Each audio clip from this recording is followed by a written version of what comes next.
August 2025 ಮಕರ ರಾಶಿಯವರ ತಿಂಗಳ ಭವಿಷ್ಯ. ನಮಸ್ತೆ ಪ್ರಿಯ ವೀಕ್ಷಕರೇ, ನಾನು ನಿಮ್ಮ ರಘುನಂದನ್ ಗುರೂಜಿ. ಎಲ್ಲರಿಗೂ ಸಹ ನಮ್ಮ ಜ್ಯೋತಿಷ್ಯ ದಾರಿದೀಪ ಯೂಟ್ಯೂಬ್ ಚಾನೆಲ್ಗೆ ಸ್ವಾಗತ. ಯಾರು ಮೊದಲ ಬಾರಿಗೆ ನಮ್ಮ ಯೂಟ್ಯೂಬ್ ಚಾನೆಲ್ ಅನ್ನು ನೋಡ್ತಾ ಇದ್ದೀರಾ, ಪ್ರತಿಯೊಬ್ಬರು ಸಹ ಚಾನೆಲ್ಗೆ ಸಬ್ಸ್ಕ್ರೈಬ್ ಮಾಡಿ ಮತ್ತೆ ಶೇರ್ ಅನ್ನು ಮಾಡಿ. ವೀಕ್ಷಕರೇ, ಆಗಸ್ಟ್ 2025 ಈ ತಿಂಗಳಲ್ಲಿ ಮಕರ ರಾಶಿಯವರ ತಿಂಗಳ ಭವಿಷ್ಯ ಹೇಗಿದೆ ಎಂಬುದು ನಾನು ಈ ವಿಡಿಯೋದಲ್ಲಿ ನಿಮಗೆ ತಿಳಿಸಿಕೊಡ್ತೀನಿ.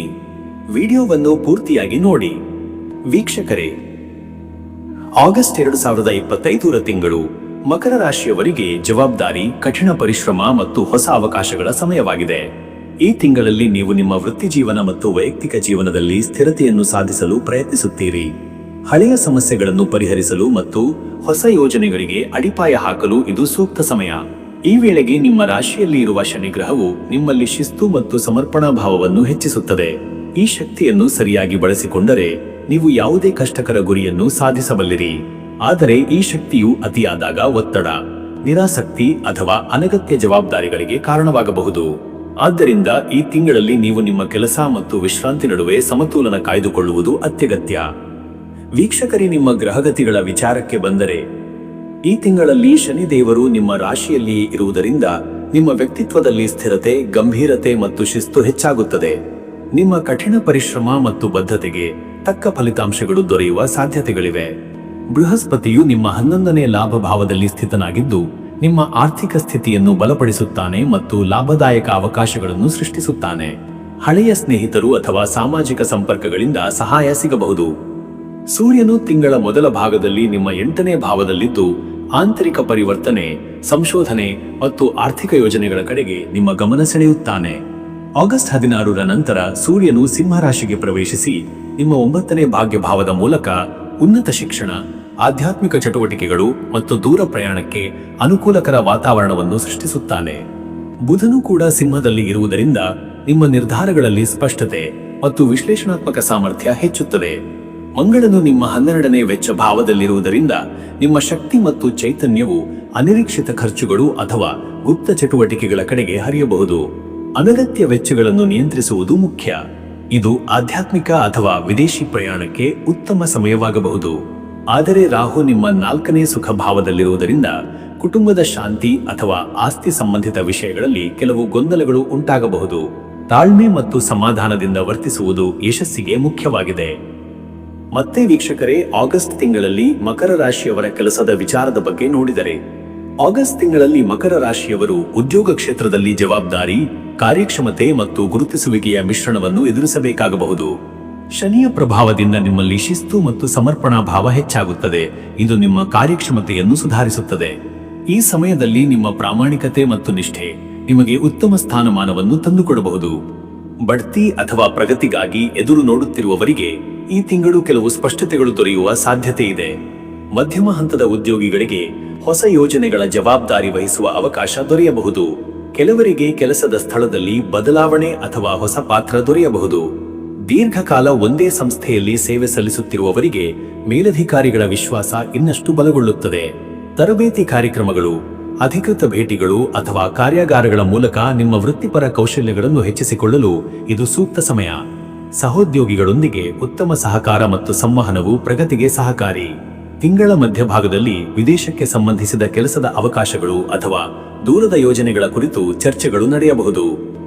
ಮತ್ತೆ ವ್ಯಾಪಾರಸ್ಥರದ ಬಗ್ಗೆ ನೋಡಿದರೆ, ವ್ಯಾಪಾರ ಕ್ಷೇತ್ರದಲ್ಲಿ ಆಗಸ್ಟ್ 2025 ಮಕರ ರಾಶಿಯವರಿಗೆ ಸ್ಥಿರತೆ, ಯೋಜನಾಬದ್ಧತೆ ಮತ್ತು ದೀರ್ಘಕಾಲಿಕ ಹೂಡಿಕೆಗಳ ಸಮಯವಾಗಿದೆ. ನಿಮ್ಮ ರಾಶಿಯಲ್ಲಿರುವ ಶನಿಯ ಸ್ಥಿತಿಯು ನಿಮ್ಮ ವ್ಯಾಪಾರ ತಂತ್ರಗಳನ್ನು ಪರಿಶೀಲಿಸಲು ಮತ್ತು ದೀರ್ಘಾವಧಿಯ ಲಾಭದಾಯಕ ಯೋಜನೆಗಳನ್ನು ರೂಪಿಸಲು ಒತ್ತಾಯಿಸುತ್ತದೆ. ಬೃಹಸ್ಪತಿಯ ಪ್ರಭಾವದಿಂದ ಹೊಸ ಆದಾಯ ಮೂಲಗಳು ತೆರೆಯುತ್ತವೆ. ಈ ತಿಂಗಳಲ್ಲಿ ವ್ಯಾಪಾರಿಗಳಿಗೆ ಹೂಡಿಕೆ, ಬಂಡವಾಳ ಕ್ರೋಢೀಕರಣ ಅಥವಾ ಹೊಸ ಪಾಲುದಾರಿಕೆ ಕುರಿತು ಕೆಲವು ಮಹತ್ವದ ನಿರ್ಧಾರಗಳನ್ನು ತೆಗೆದುಕೊಳ್ಳಬೇಕಾಗಬಹುದು. ಉತ್ಪಾದನಾ ವಲಯ, ಕೃಷಿ ಸಂಬಂಧಿತ ಉದ್ಯಮಗಳು, ಸೇವಾ ಕ್ಷೇತ್ರಗಳು ಮತ್ತು ರಿಯಲ್ ಎಸ್ಟೇಟ್ ವ್ಯವಹಾರಗಳಲ್ಲಿ ಹೆಚ್ಚಿನ ಚಟುವಟಿಕೆ ನಡೆಯಬಹುದು. ಗ್ರಾಹಕರ ತೃಪ್ತಿ ಮತ್ತು ಗುಣಮಟ್ಟದ ಮೇಲೆ ಹೆಚ್ಚು ಗಮನ ಹರಿಸುವುದರಿಂದ ಮಾರಾಟದಲ್ಲಿ ಏರಿಕೆ ಕಾಣಬಹುದು. ಈ ಸಮಯದಲ್ಲಿ ಹೊಸ ಉತ್ಪನ್ನಗಳನ್ನು ಮಾರುಕಟ್ಟೆಗೆ ಪರಿಚಯಿಸಲು ಅಥವಾ ಜಾಹೀರಾತು ಪ್ರಚಾರಗಳನ್ನು ಪ್ರಾರಂಭಿಸಲು ಅನುಕೂಲಕರವಾಗಿದೆ. ಅನಿಯಂತ್ರಿತ ಖರ್ಚುಗಳು ಅಥವಾ ದುಂದುವೆಚ್ಚದಿಂದ ದೂರವಿರುವುದು ಉತ್ತಮ. ವಿಶೇಷವಾಗಿ ತಿಂಗಳ ಕೊನೆಯ ಭಾಗದಲ್ಲಿ ಎಚ್ಚರಿಕೆ ಅಗತ್ಯ. ಹಳೆಯ ವ್ಯಾಜ್ಯಗಳು ಅಥವಾ ಆಸ್ತಿ ಸಂಬಂಧಿತ ವಿಷಯಗಳು ಕಾನೂನುಬದ್ಧವಾಗಿ ಇತ್ಯರ್ಥಗೊಳ್ಳುವ ಯೋಗವಿದೆ. ವ್ಯಾಪಾರದೊಳಗೆ ಸಿಬ್ಬಂದಿ ನೇಮಕಾತಿ ಅಥವಾ ನಿರ್ವಹಣಾ ಬದಲಾವಣೆಗಳನ್ನು ಮಾಡುವುದಾದರೆ ಸರಿಯಾದ ಯೋಜನೆಯೊಂದಿಗೆ ಮುಂದುವರಿಯುವುದು ಉತ್ತಮ. ಆನ್ಲೈನ್ ವ್ಯಾಪಾರ, ರಫ್ತು ಆಮದು ವ್ಯವಹಾರಗಳಲ್ಲಿ ಹೊಸ ಅವಕಾಶಗಳು ಬರಬಹುದು. ಇದಲ್ಲದೆ ಹಳೆಯ ಸಂಪರ್ಕಗಳು ಮತ್ತು ಸಂಬಂಧಗಳಿಂದ ಹೊಸ ವ್ಯಾಪಾರ ಅವಕಾಶಗಳು ಉದಯಿಸುವ ಸಮಯವಾಗಿದೆ. ಇನ್ನು ವೀಕ್ಷಕರೇ, ಈ ತಿಂಗಳು ನಿಮ್ಮ ಹಣಕಾಸಿನ ಬಗ್ಗೆ ನೋಡಿದರೆ ಆಗಸ್ಟ್ 2025ರಲ್ಲಿ ಮಕರ ರಾಶಿಯವರಿಗೆ ಹಣಕಾಸಿನ ವಿಷಯದಲ್ಲಿ ಜವಾಬ್ದಾರಿ, ಯೋಜನಾಬದ್ಧತೆ ಮತ್ತು ಸಮತೋಲನ ಅತ್ಯಂತ ಅಗತ್ಯ. ಬೃಹಸ್ಪತಿ ಮತ್ತು ಶನಿಯ ಪ್ರಭಾವದಿಂದ ದೀರ್ಘಕಾಲಿಕ ಹೂಡಿಕೆಗಳು ನಿಮಗೆ ಲಾಭದಾಯಕವಾಗಬಹುದು, ಆದರೆ ಅನಿರೀಕ್ಷಿತ ಖರ್ಚುಗಳ ಬಗ್ಗೆ ಎಚ್ಚರಿಕೆ ಅಗತ್ಯ. ಈ ತಿಂಗಳು ಆದಾಯದೊಂದಿಗೆ ಖರ್ಚುಗಳ ಪ್ರಮಾಣವು ಸ್ವಲ್ಪ ಹೆಚ್ಚಾಗುವ ಸಾಧ್ಯತೆ ಇದೆ. ಆದ್ದರಿಂದ ಹಣದ ವ್ಯವಹಾರಗಳಲ್ಲಿ ವಿವೇಕ ಮತ್ತು ಸಂಯಮವು ಮುಖ್ಯ. ಆದಾಯದ ಉತ್ತಮ ಯೋಗ ಈ ತಿಂಗಳಲ್ಲಿದೆ. ಹಿಂದಿನ ಹೂಡಿಕೆಗಳಿಂದ ಅಥವಾ ಹೊಸ ಯೋಜನೆಗಳಿಂದ ಲಾಭ ದೊರೆಯಬಹುದು. ಉದ್ಯೋಗಿಗಳಿಗೆ ಬೋನಸ್ ಅಥವಾ ಹೆಚ್ಚುವರಿ ಆದಾಯದ ಅವಕಾಶಗಳು ಬರಬಹುದು. ವ್ಯಾಪಾರಿಗಳಿಗೆ ಹೊಸ ಆದೇಶಗಳು ಅಥವಾ ದೊಡ್ಡ ಪಾವತಿಗಳು ದೊರೆಯಬಹುದು. ಆದರೆ ಖರ್ಚುಗಳಲ್ಲಿ ಗರಿಷ್ಠ ಎಚ್ಚರಿಕೆ ಅಗತ್ಯ. ವಿಶೇಷವಾಗಿ ಕುಟುಂಬದ ಅವಶ್ಯಕತೆಗಳು, ಗೃಹ ಸುಧಾರಣೆ ಮತ್ತು ವೈಯಕ್ತಿಕ ಆಸೆಗಳಿಗಾಗಿ ಹಣ ಅಧಿಕವಾಗಿ ಹರಿಯುವ ಸಾಧ್ಯತೆ ಇದೆ. ಪಿತೃತ್ವದ ಆಸ್ತಿ ಅಥವಾ ಹಳೆಯ ಸಾಲವನ್ನು ತೀರಿಸುವ ಕಾರ್ಯ ಯಶಸ್ವಿಯಾಗಬಹುದು. ಹೊಸ ಬಂಡವಾಳ ಹೂಡಿಕೆಗೆ ಯೋಜನೆ ಮಾಡುತ್ತಿದ್ದರೆ ಇದು ತಾಳ್ಮೆಯಿಂದ ಕಾಯುವ ಕಾಲವಾಗಿದೆ. ತರಾತುರಿಯ ನಿರ್ಧಾರಗಳಿಂದ ದೂರವಿರಿ. ಷೇರು ಮಾರುಕಟ್ಟೆ ಅಥವಾ ಊಹಾತ್ಮಕ ಹೂಡಿಕೆಗಳಲ್ಲಿ ತೊಂದರೆಗಳು ಸಂಭವಿಸಬಹುದು. ಆದ್ದರಿಂದ ಉತ್ತಮ ಮಾರ್ಗದರ್ಶನವಿಲ್ಲದೆ ಹೂಡಿಕೆ ಮಾಡಬೇಡಿ. ಸಹೋದರರು ಅಥವಾ ಸ್ನೇಹಿತರಿಂದ ಆರ್ಥಿಕ ಸಹಾಯ ಸಾಧ್ಯವಿದೆ, ಆದರೆ ಯಾವುದೇ ಸಾಲ ವಹಿವಾಟಿನಲ್ಲಿ ಎಚ್ಚರದಿಂದಿರಿ. ಈ ತಿಂಗಳು ನಿಮ್ಮ ಹಣಕಾಸಿನ ಶಿಸ್ತು ಮತ್ತು ಬಜೆಟ್ ನಿಯಂತ್ರಣವನ್ನು ಪ್ರದರ್ಶಿಸುವ ಕಾಲವಾಗಿದ್ದು, ಹಣದ ನಿರ್ವಹಣೆಯಲ್ಲಿ ಸಮತೋಲನ ಸಾಧಿಸಿದರೆ ಭವಿಷ್ಯಕ್ಕಾಗಿ ಬಲವಾದ ಆರ್ಥಿಕ ನೆಲೆಯನ್ನು ನಿರ್ಮಿಸಬಹುದು. ಮತ್ತೆ ವೀಕ್ಷಕರೇ, ನಿಮ್ಮ ಕುಟುಂಬ ಮತ್ತು ನಿಮ್ಮ ವೈಯಕ್ತಿಕ ಜೀವನದ ವಿಚಾರಕ್ಕೆ ಬಂದರೆ ಆಗಸ್ಟ್ ತಿಂಗಳು ಮಕರ ರಾಶಿಯವರಿಗೆ ಕುಟುಂಬ ಸಂಬಂಧಗಳಲ್ಲಿ ಸ್ಥಿರತೆ ಮತ್ತು ಜವಾಬ್ದಾರಿಗಳನ್ನು ಹೆಚ್ಚಿಸುವ ಸಮಯವಾಗಿದೆ. ಶನಿಯ ಶಾಂತ ಸ್ವಭಾವ ಮತ್ತು ಬೃಹಸ್ಪತಿಯ ಶಕ್ತಿಯು ಮನೆಯೊಳಗಿನ ಸಂಬಂಧಗಳನ್ನು ಮತ್ತಷ್ಟು ಬಲಪಡಿಸಲು ಪ್ರೇರಣೆ ನೀಡುತ್ತದೆ. ಹಿರಿಯರ ಮಾರ್ಗದರ್ಶನ ಮತ್ತು ಸಹಕಾರದ ಅಗತ್ಯವು ಈ ಸಮಯದಲ್ಲಿ ಹೆಚ್ಚಾಗಬಹುದು. ಭಾವನಾತ್ಮಕತೆಯ ಬದಲು ಪ್ರಾಯೋಗಿಕತೆ ಮತ್ತು ಸಮಾಧಾನದಿಂದ ವರ್ತಿಸುವುದು ಫಲಪ್ರದವಾಗಿರುತ್ತದೆ. ಈ ತಿಂಗಳಲ್ಲಿ ಕುಟುಂಬದಲ್ಲಿ ನೀವು ಪ್ರಮುಖ ಪಾತ್ರ ವಹಿಸುವ ಸಾಧ್ಯತೆ ಹೆಚ್ಚು, ಏಕೆಂದರೆ ನಿಮ್ಮ ನಿರ್ಧಾರಗಳು ಅಥವಾ ಕಾರ್ಯಗಳು ಇಡೀ ಮನೆಯ ವಾತಾವರಣದ ಮೇಲೆ ಪರಿಣಾಮ ಬೀರಬಹುದು. ಕುಟುಂಬ ಸದಸ್ಯರ ಮಧ್ಯೆ ಸಣ್ಣ ಪುಟ್ಟ ಭಿನ್ನಾಭಿಪ್ರಾಯಗಳು ಆಗಬಹುದು, ಆದರೆ ಸೂಕ್ಷ್ಮವಾಗಿ ಪ್ರತಿಕ್ರಿಯಿಸಿದರೆ ಪರಿಸ್ಥಿತಿಯನ್ನು ತಿಳಿಗೊಳಿಸಬಹುದು. ಹಿರಿಯರ ಆರೋಗ್ಯದ ಬಗ್ಗೆ ಕೆಲವು ಕಾಳಜಿಗಳು ಉಂಟಾಗಬಹುದು ಮತ್ತು ವೈದ್ಯಕೀಯ ಸಹಾಯ ಬೇಕಾಗಬಹುದು. ಈ ಸಮಯದಲ್ಲಿ ನಿಮ್ಮನ್ನು ಸಮರ್ಪಿಸಿಕೊಳ್ಳುವ ಮೂಲಕ ಮನೆಯ ಒಗ್ಗಟ್ಟನ್ನು ಕಾಪಾಡಬಹುದು. ವೈವಾಹಿಕ ಜೀವನದಲ್ಲಿ ಪರಸ್ಪರ ತಿಳುವಳಿಕೆ ಮತ್ತು ಸಂಯಮ ಅಗತ್ಯವಾಗಬಹುದು. ದಂಪತಿಗಳ ನಡುವೆ ಯಾವುದೇ ಭಿನ್ನಾಭಿಪ್ರಾಯಗಳು ಉಂಟಾದರೂ ತಾಳ್ಮೆಯಿಂದ ಪರಿಹರಿಸಿದರೆ ಸಂಬಂಧ ಬಲಗೊಳ್ಳುತ್ತದೆ. ಬಂಧುಗಳ ಭೇಟಿಗಳು ಅಥವಾ ಕುಟುಂಬ ಸಭೆಗಳು ಸಂತಸದ ಕ್ಷಣಗಳನ್ನು ಉಂಟು ಮಾಡಬಹುದು. ಮಕ್ಕಳ ಶಿಕ್ಷಣ ಮತ್ತು ಭವಿಷ್ಯದ ಬಗ್ಗೆ ನಿಮ್ಮ ಗಮನ ಹರಿಯುವುದು. ಇನ್ನು ಮಂಗಳ ಗ್ರಹವು ನಿಮ್ಮ 12ನೇ ಭಾವದಲ್ಲಿ ಇರುವುದರಿಂದ ನಿಮ್ಮ ವರ್ತನೆಯಲ್ಲಿ ಕೆಲವು ಬಾರಿ ನಿಗೂಢತೆ ಅಥವಾ ವಿಮುಖತೆ ಕಂಡುಬರಬಹುದು. ಇದರಿಂದ ಸಂಬಂಧಗಳಲ್ಲಿ ಅನಗತ್ಯ ಗೊಂದಲ ಉಂಟಾಗದಂತೆ ಎಚ್ಚರಿಕೆಯಿಂದ ವರ್ತನೆ ಅಗತ್ಯ. ಸ್ನೇಹಿತರೊಂದಿಗೆ ಉತ್ತಮ ಬಾಂಧವ್ಯವಿದ್ದರೂ ಕೆಲವೊಮ್ಮೆ ಅವರ ಮಾತುಗಳು ಮನಸ್ಸಿಗೆ ನೋವುಂಟು ಮಾಡಬಹುದು. ಪ್ರತಿಕ್ರಿಯಿಸುವ ಬದಲು ವಿಭಿನ್ನ ದೃಷ್ಟಿಕೋನದಿಂದ ನೋಡುವುದು ಶ್ರೇಷ್ಠ. ಮನೆಗೆ ಹೊಸ ಸದಸ್ಯರ ಆಗಮನ ಅಥವಾ ಆಚರಣೆಗಳು, ಹಬ್ಬಗಳು ನಿಗದಿಯಾಗಬಹುದು. ಕುಟುಂಬದೊಂದಿಗೆ ಸಣ್ಣ ಪ್ರವಾಸ ಅಥವಾ ಸಹಜ ಮಿಲನಕ್ಕಾಗಿ ಈ ತಿಂಗಳು ಉತ್ತಮ ಕಾಲವಾಗಿದೆ. ಸಂವೇದನೆ, ಆಲಿಸುವಿಕೆ ಮತ್ತು ಸಮ್ಮುಖತೆಯ ಮೂಲಕ ನೀವು ಈ ತಿಂಗಳಲ್ಲಿ ವೈಯಕ್ತಿಕ ಸಂಬಂಧಗಳನ್ನು ಬಲಪಡಿಸಬಹುದು. ಮತ್ತೆ ವೀಕ್ಷಕರೇ, ನಿಮ್ಮ ಆರೋಗ್ಯದ ವಿಚಾರಕ್ಕೆ ಬಂದರೆ ಆಗಸ್ಟ್ 2025ರ ತಿಂಗಳು ಮಕರ ರಾಶಿಯವರಿಗೆ ದೈಹಿಕವಾಗಿ ಸ್ಥಿರತೆ ಮತ್ತು ಶಿಸ್ತಿನಿಂದ ಕೂಡಿರಬಹುದು. ಆದರೆ ಅತಿಯಾದ ಕೆಲಸದ ಒತ್ತಡ ಅಥವಾ ಮಾನಸಿಕ ಆತಂಕದಿಂದಾಗಿ ಆಯಾಸ, ಸಣ್ಣ ಪುಟ್ಟ ಸಮಸ್ಯೆಗಳು ಅಥವಾ ಹಳೆಯ ಆರೋಗ್ಯ ತೊಂದರೆಗಳ ಪುನರಾವರ್ತನೆಯು ಸಂಭವಿಸಬಹುದು. ಚಂದ್ರನ ಸ್ಥಿತಿಯು ಮನಸ್ಸಿನ ಮೇಲೆ ಪ್ರಭಾವ ಬೀರುವುದರಿಂದ ಆಂತರಿಕ ಸಮತೋಲನ ಕಾಪಾಡಿಕೊಳ್ಳುವುದು ಅಗತ್ಯ. ಈ ಸಮಯದಲ್ಲಿ ಆರೋಗ್ಯ ನಿರ್ವಹಣೆಯು ಕೇವಲ ವೈದ್ಯಕೀಯವಷ್ಟೇ ಅಲ್ಲ, ಜೀವನ ಶೈಲಿಯಲ್ಲಿಯೂ ಶಿಸ್ತು ತರಬೇಕಾದ ಅವಶ್ಯಕತೆ ಇದೆ. ಈ ತಿಂಗಳಲ್ಲಿ ಕೀಲು ನೋವು, ಸಂಧಿವಾತ ಅಥವಾ ಬೆನ್ನು ನೋವಿನಂತಹ ಸಮಸ್ಯೆಗಳಿಗೆ ಎಚ್ಚರಿಕೆ ಅಗತ್ಯ. ಶನಿಯ ಪ್ರಭಾವದಿಂದ ಮೂಳೆ ಮತ್ತು ಕೀಲುಗಳ ಆರೋಗ್ಯದ ಬಗ್ಗೆ ಹೆಚ್ಚಿನ ಗಮನ ನೀಡಬೇಕು. ಜೀರ್ಣಾಂಗ ಸಂಬಂಧಿ ಸಮಸ್ಯೆಗಳು, ಅಜೀರ್ಣ ಅಥವಾ ಗ್ಯಾಸ್ಟ್ರಿಕ್ ಸಮಸ್ಯೆಗಳು ಕಾಣಿಸಿಕೊಳ್ಳಬಹುದು. ಮಿತವಾದ ಆಹಾರ ಸೇವನೆ ಮತ್ತು ಸಮಯಕ್ಕೆ ಸರಿಯಾಗಿ ಊಟ ಮಾಡುವುದು ಮುಖ್ಯ. ತಿಂಗಳ ಮಧ್ಯಭಾಗದಲ್ಲಿ ಶೀತ, ಕೆಮ್ಮು ಅಥವಾ ಕಾಲುಚಿತ ಅಲರ್ಜಿಗಳು ಕಡಿಮೆಯಾಗಬಹುದು. ಸಣ್ಣ ಪುಟ್ಟ ಗಾಯಗಳು ಅಥವಾ ಕಾಲು ಜಾರುವ ಘಟನೆಗಳು ಸಾಧ್ಯವಿರುವುದರಿಂದ ದೈಹಿಕ ಚಟುವಟಿಕೆಗಳ ವೇಳೆ ಎಚ್ಚರಿಕೆ ಅಗತ್ಯ. ಈ ಸಮಯದಲ್ಲಿ ಲಘು ವ್ಯಾಯಾಮ, ಯೋಗ ಅಥವಾ ಬೆಳಗಿನ ವಾಯುವಿಹಾರದಿಂದ ದೇಹಕ್ಕೆ ಚುರುಕುತನ ಸಿಗುವುದರ ಜೊತೆಗೆ ಮನಸ್ಸಿಗೂ ನೆಮ್ಮದಿ ಸಿಗುತ್ತದೆ. ಮಾನಸಿಕವಾಗಿ ಕೆಲಸದ ಒತ್ತಡ, ಅತಿಯಾದ ಜವಾಬ್ದಾರಿಗಳು ಅಥವಾ ಕುಟುಂಬದ ವಿಷಯಗಳ ಆತಂಕದಿಂದಾಗಿ ನಿದ್ರಾಹೀನತೆ, ತಲೆನೋವು ಅಥವಾ ನಿರಾಸೆಯ ಭಾವನೆ ಉಂಟಾಗಬಹುದು.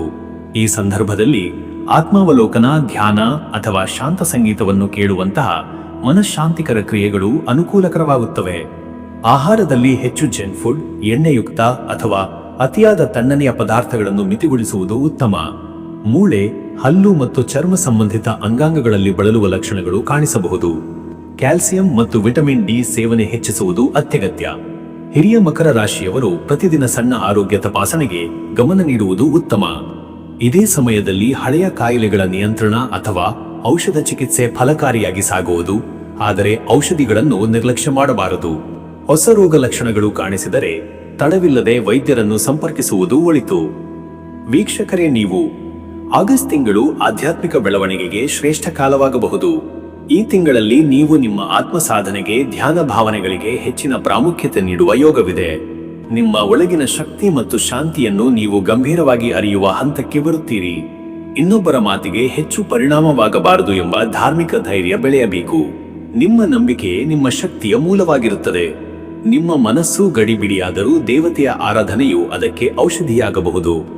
ಶನಿವಾರಗಳಂದು ಶನಿದೇವರಿಗೆ ತೈಲಾಭಿಷೇಕ ಮತ್ತು ಪ್ರಾರ್ಥನೆ ಮಾಡುವುದು ಶಕ್ತಿಯ ಉತ್ಥಾನಕ್ಕೆ ಕಾರಣವಾಗಬಹುದು. ಪಿತೃ ಆರಾಧನೆಗೂ ಈ ತಿಂಗಳು ಒಳ್ಳೆಯ ಕಾಲವಾಗಿದೆ. ತೊಂದರೆಗೊಳಗಾದ ಮನಸ್ಸಿಗೆ ಗುರುವಾರದಂದು ಗುರುದೇವರ ಧ್ಯಾನ ಹಾಗೂ ಸತ್ಸಂಗ ನಿಮ್ಮ ಹೃದಯಕ್ಕೆ ನೆಮ್ಮದಿಯನ್ನು ನೀಡುತ್ತದೆ. ವೀಕ್ಷಕರೇ, ನೀವು ಪ್ರತಿ ಶನಿವಾರ ಶನಿ ದೇವರಿಗೆ ಈ ಮಂತ್ರ ಜಪನೆಯನ್ನು ಮಾಡಿ. ಓಂ ಶಂ ಶನೈಶ್ಚರಾಯ ನಮಃ. ಈ ಮಂತ್ರವನ್ನು 21 ಅಥವಾ 108 ಬಾರಿ ಪಠಿಸಬಹುದು. ಮತ್ತು ಪ್ರತಿ ಗುರುವಾರ ಬೃಹಸ್ಪತಿ ದೇವರ ಜಪವನ್ನು ಮಾಡಿ. ಓಂ ಬೃಂ ಬೃಹಸ್ಪತಯೇ ನಮಃ ಜ್ಞಾನ ಮತ್ತು ದೃಷ್ಟಿಗೆ ಬೆಳಕು ನೀಡುತ್ತದೆ. ಬೆಳಿಗ್ಗೆ ಹಾಗೂ ಸಂಜೆ ಸಮಯ ದೇವಚಿಂತನೆಗೆ ತುಂಬಾ ಉತ್ತಮ. ಮನಃಶುದ್ಧಿಯಿಂದ ಮಾಡಿದ ಪ್ರಾರ್ಥನೆ, ದೇವರಿಗೆ ಸಮರ್ಪಣೆಯ ಮನೋಭಾವನೆ ನಿಮ್ಮ ಆಂತರಿಕ ಸ್ಥೈರ್ಯವನ್ನು ಹೆಚ್ಚು ಗಟ್ಟಿಯಾಗಿ ರೂಪಿಸುತ್ತದೆ. ಆಗಸ್ಟ್ ತಿಂಗಳು ದೇವಭಕ್ತಿ, ಕರ್ಮಶುದ್ಧಿ ಮತ್ತು ಆಧ್ಯಾತ್ಮಿಕ ಏಳಿಗೆಗೆ ಉತ್ತಮವಾಗಿದೆ. ಆತ್ಮಶಕ್ತಿ ಬೆಳೆಸಲು ಇದು ಒಂದು ಮೃದು ಹಾದಿಯಾಗಿದೆ. ತಾಳ್ಮೆ ಮತ್ತು ಭಕ್ತಿ ನಿಮ್ಮ ಬೆಳವಣಿಗೆಯ ದೀಪವಾಗಲಿ. ನಿಮ್ಮ ಅದೃಷ್ಟದ ಅಂಶಗಳು, ನಿಮ್ಮ ಶುಭ ದಿನಗಳು. ಈ ತಿಂಗಳು ಕೆಲವೊಂದು ದಿನಗಳು ದೇವ ಕಾರ್ಯ, ಉಪವಾಸ, ಉಪಾಸನೆ, ಗೃಹ ಪ್ರವೇಶ, ಶ್ರಾದ್ದ, ಶುಭ ಪ್ರಾರಂಭ, ವ್ಯಾಪಾರ ಒಪ್ಪಂದ ಮುಂತಾದ ಕಾರ್ಯಗಳಿಗೆ ಬಹಳ ಹೆಚ್ಚು ಉತ್ತಮವಾಗಿರುತ್ತವೆ. ಅದರಲ್ಲಿ ಆಗಸ್ಟ್ 2 ಶನಿವಾರ ಕಠಿಣ ಕಾರ್ಯಗಳನ್ನು ಕೈಗೊಳ್ಳಲು ಶನಿ ಪೂಜೆಗೆ ಉತ್ತಮ. ಆಗಸ್ಟ್ 5 ಮಂಗಳವಾರ ಹೊಸ ಯೋಜನೆಗಳಿಗೆ ಚಾಲನೆ ನೀಡಲು, ಪ್ರಯಾಣಕ್ಕೆ ಶುಭ. ಆಗಸ್ಟ್ 10 ಭಾನುವಾರ ಕುಟುಂಬದೊಂದಿಗೆ ಸಮಯ ಕಳೆಯಲು, ಧಾರ್ಮಿಕ ಚಟುವಟಿಕೆಗಳಿಗೆ ಉತ್ತಮ. ಆಗಸ್ಟ್ 13 ಬುಧವಾರ ಬೌದ್ಧಿಕ ಕಾರ್ಯಗಳಿಗೆ, ಸಂವಹನಕ್ಕೆ ಅತ್ಯುತ್ತಮ ದಿನ. ಆಗಸ್ಟ್ 16 ಶುಕ್ರವಾರ ಆರ್ಥಿಕ ವ್ಯವಹಾರಗಳಿಗೆ, ಹೊಸ ವಸ್ತುಗಳ ಖರೀದಿಗೆ ಶುಭ. ಆಗಸ್ಟ್ 20 ಮಂಗಳವಾರ ಧೈರ್ಯದ ನಿರ್ಧಾರಗಳನ್ನು ಕೈಗೊಳ್ಳಲು, ಸಾಹಸಮಯ ಚಟುವಟಿಕೆಗಳಿಗೆ ಉತ್ತಮ. ಆಗಸ್ಟ್ 24 ಶನಿವಾರ ದೀರ್ಘಾವಧಿಯ ಯೋಜನೆಗಳನ್ನು ರೂಪಿಸಲು, ಆಸ್ತಿ ಸಂಬಂಧಿತ ಕಾರ್ಯಗಳಿಗೆ ಶುಭ. ಆಗಸ್ಟ್ 29 ಗುರುವಾರ ಆಧ್ಯಾತ್ಮಿಕ ಚಿಂತನೆ, ಗುರುಪೂಜೆ, ಜ್ಞಾನಾರ್ಜನೆಗೆ ಉತ್ತಮ. ನಿಮ್ಮ ಶುಭ ಸಮಯಗಳು: ಶುಭ ಕಾರ್ಯಗಳು, ಪೂಜಾ ಪಾಠ, ಮಂತ್ರ ಜಪ, ವ್ಯವಹಾರ ಆರಂಭಗಳಿಗೆ ಈ ಸಮಯಗಳು ಅತ್ಯಂತ ಸೂಕ್ತವಾಗಿವೆ. ಬ್ರಹ್ಮ ಮುಹೂರ್ತ ಬೆಳಗಿನ ಜಾವ 4:20 ಬೆಳಗಿನ ಜಾವ 5:15 ಧ್ಯಾನ, ಜಪ, ಯೋಗ, ಆಧ್ಯಾತ್ಮಿಕ ಚಿಂತನೆಗೆ ಶ್ರೇಷ್ಠ. ಮತ್ತು ಸಂಜೆ 6 ಬೆಳಿಗ್ಗೆ 6:50 ಶುಭ ಸಂಖ್ಯೆಗಳು: 4 ಶಿಸ್ತು, ಸ್ಥಿರತೆ, ಕಾರ್ಯಕ್ಷಮತೆ. 8 ಶನಿ ಬಲ, ನ್ಯಾಯ, ದೀರ್ಘಾಯುಷ್ಯ. 6 ಸಾಮರಸ್ಯ, ಪ್ರೀತಿ, ಕಲೆ. 10 ಹೊಸ ಆರಂಭ, ಸಂಪೂರ್ಣತೆ. 17 ಆಧ್ಯಾತ್ಮಿಕ ಪ್ರಗತಿ, ಜ್ಞಾನ. ನಿಮ್ಮ ಅದೃಷ್ಟದ ಬಣ್ಣಗಳು: ಕಪ್ಪು ಬಣ್ಣ ಸ್ಥಿರತೆ, ಶಿಸ್ತು ಮತ್ತು ಅಧಿಕಾರವನ್ನು ಸೂಚಿಸುತ್ತದೆ. ಕಡು ನೀಲಿ ನೇವಿ ಬ್ಲೂ ಆಳವಾದ ಚಿಂತನೆ, ಶಾಂತಿ ಮತ್ತು ವಿಶ್ವಾಸಕ್ಕೆ ಪೂರಕ. ಹಸಿರು ಬಣ್ಣ ಸಮೃದ್ಧಿ, ಬೆಳವಣಿಗೆ ಮತ್ತು ಆರೋಗ್ಯಕ್ಕೆ ಉತ್ತಮ. ಬೂದು ಬಣ್ಣ ಗ್ರೇ ಸಮತೋಲನ, ಗಂಭೀರತೆ ಮತ್ತು ಪ್ರಾಯೋಗಿಕತೆಯನ್ನು ಹೆಚ್ಚಿಸುತ್ತದೆ. ಈ ಬಣ್ಣಗಳ ವಸ್ತ್ರ ಕಾರ್ಯಾಲಯದ ಸುತ್ತಲಿನ ಬಣ್ಣ, ವಾಹನ ಅಥವಾ ಉಪಕರಣಗಳಲ್ಲಿ ಬಳಸುವುದು ಉತ್ಸಾಹವನ್ನು ನೆಮ್ಮದಿಯನ್ನು ಒದಗಿಸಬಹುದು. ನೀವು ಗ್ರಹಬಲ ನಕ್ಷತ್ರ ಸಂಚಾರದ ಪ್ರಕಾರ ದಿನಚರಿಯನ್ನು ವೈಯಕ್ತಿಕವಾಗಿ ರೂಪಿಸಬೇಕಾದರೆ ನಿಮ್ಮ ಜಾತಕದ ಪ್ರಮುಖ ಮಾಹಿತಿ ತಿಳಿಸಿ. ಶುಭ ಸಮಯಗಳಲ್ಲಿ ನೀವು ಯಾವ ಕಾರ್ಯವನ್ನು ಯೋಜಿಸುತ್ತಿದ್ದೀರಿ ಎಂಬುದನ್ನು ಸ್ಪಷ್ಟಪಡಿಸಿದರೆ ನಾನು ಅದಕ್ಕೆ ತಕ್ಕ ಸಲಹೆ ನೀಡುತ್ತೇನೆ. ವೀಕ್ಷಕರೇ, ಆಗಸ್ಟ್ 2025 ಮಕರ ರಾಶಿಗೆ ಶಿಸ್ತು, ಜವಾಬ್ದಾರಿ ಮತ್ತು ದೀರ್ಘಕಾಲಿಕ ಯಶಸ್ಸಿನ ತಿಂಗಳು. ಕಾರ್ಯ, ಹಣ, ಆರೋಗ್ಯ, ಸಂಬಂಧಗಳ ಎಲ್ಲ ಕ್ಷೇತ್ರಗಳಲ್ಲಿ ಸಮತೋಲನ ಅಗತ್ಯ. ಶಿಸ್ತು ಮತ್ತು ವಿವೇಕ ಒಂದೇ ದಾರಿಯಲ್ಲಿ ನಡೆಯಲಿ. ನಿಮ್ಮ ನಿರ್ಧಾರಗಳ ಹಿಂದೆ ಭಾವನೆಗಿಂತ ಬುದ್ಧಿವಂತಿಕೆಯೂ ಇರಲಿ. ಆಗ ಈ ತಿಂಗಳು ನಿಮ್ಮ ಜೀವಿತದಲ್ಲಿ ನವಬೆಳಕನ್ನು ತರಬಲ್ಲದು. ವೀಕ್ಷಕರೇ, ಈ ರೀತಿಯಾಗಿ ಮಕರ ರಾಶಿಯವರ ಆಗಸ್ಟ್ ತಿಂಗಳ ಭವಿಷ್ಯ ಎಂಬುದು ಇದೆ. ಇಲ್ಲಿವರೆಗೂ ವಿಡಿಯೋ ನೋಡಿದ್ದಕ್ಕೆ ಪ್ರತಿಯೊಬ್ಬರಿಗೂ ಸಹ ಧನ್ಯವಾದಗಳು. ಎಲ್ಲರಿಗೂ ಸಹ ಈ ತಿಂಗಳು ಶುಭವಾಗಲಿ.